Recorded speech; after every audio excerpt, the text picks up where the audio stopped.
بسم اللہ الرحمن الرحیم۔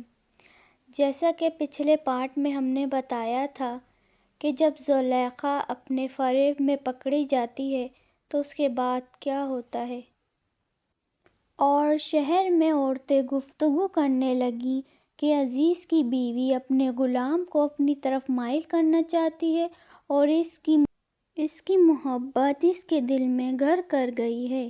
ہم دیکھتی ہیں کہ وہ صحیح گمراہی میں ہیں۔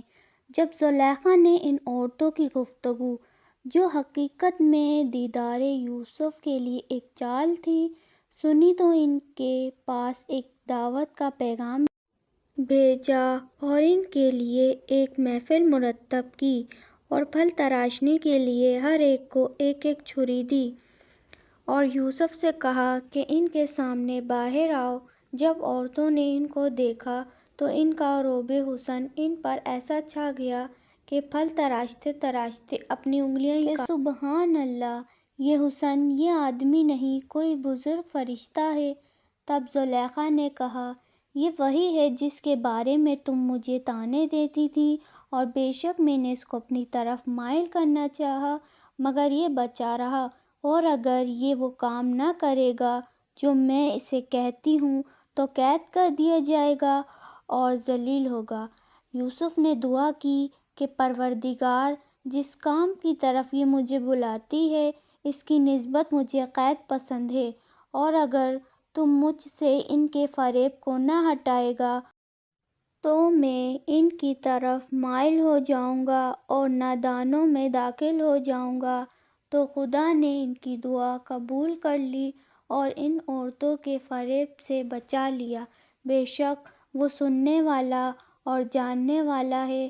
پھر باوجود اس کے کہ وہ لوگ نشانیاں دیکھ چکے تھے، ان کی رائے یہی ٹھہری کہ کچھ عرصے کے لیے ان کو قید ہی کر دیں، اور ان کے ساتھ 2 اور جوان بھی داخل زندان ہوئے۔ ایک نے ان میں سے کہا کہ میں نے خواب دیکھا ہے، دیکھتا کیا ہوں کہ شراب کے لیے انگور نچوڑ رہا ہوں۔ دوسرے نے کہا، میں نے بھی خواب دیکھا ہے، میں یہ دیکھتا ہوں کہ اپنے سر پر روٹیاں اٹھائے ہوئے ہوں اور پرندے ان میں سے کھا رہے ہیں، تو ہمیں ان کی تعبیر بتا دیجیے کہ ہم تمہیں نیکوکار دیکھتے ہیں۔ یوسف نے کہا کہ جو کھانا تم کو ملنے والا ہے وہ آنے نہیں پائے گا کہ میں اس سے پہلے تم کو اس کی تعبیر بتا دوں گا۔ میرے پروردگار نے مجھے سکھائی ہیں۔ جو لوگ خدا پر ایمان نہیں لاتے اور روز آخرت سے انکار کرتے ہیں، میں ان کا مذہب چھوڑے ہوئے ہوں اور اپنے باپ دادا ابراہیم علیہ السلام اور اسحاق علیہ السلام اور یعقوب علیہ السلام کے مذہب پر چلتا ہوں۔ ہمیں شایع نہیں کہ کسی کی چیز کو خدا کے ساتھ شریک بنائیں۔ یہ خدا کا فضل ہے ہم پر بھی اور لوگوں پر بھی، لیکن اکثر لوگ شکر نہیں کرتے۔ میرے جیل خانے کے رفیقو، بھلا کہیں جدا جدا آقا اچھے یا ایک خدا یکتا غالب؟ جن چیزوں کی تم خدا کے سوا پرستش کرتے ہو وہ صرف نام ہی نام ہیں جو تم نے اور تمہارے باپ دادا نے رکھ لیے ہیں۔ خدا نے ان کی کوئی سند نازل نہیں کی۔ سن رکھو کہ خدا کے سوا کسی کی حکومت نہیں ہے۔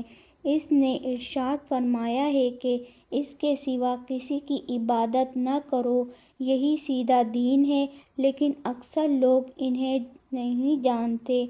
میرے جیل کے رفیقو، تم میں سے ایک جو پہلا خواب بیان کرنے والا ہے وہ تو اپنے آقا کو شراب پلایا کرے گا، اور جو دوسرا ہے وہ سولی دیا جائے گا اور پرندے اس کا سر کھا کھا جائیں گے۔ جو امر تم مجھ سے پوچھتے تھے اس کا فیصلہ ہو چکا ہے۔ اگلا حصہ نیکسٹ پارٹ میں۔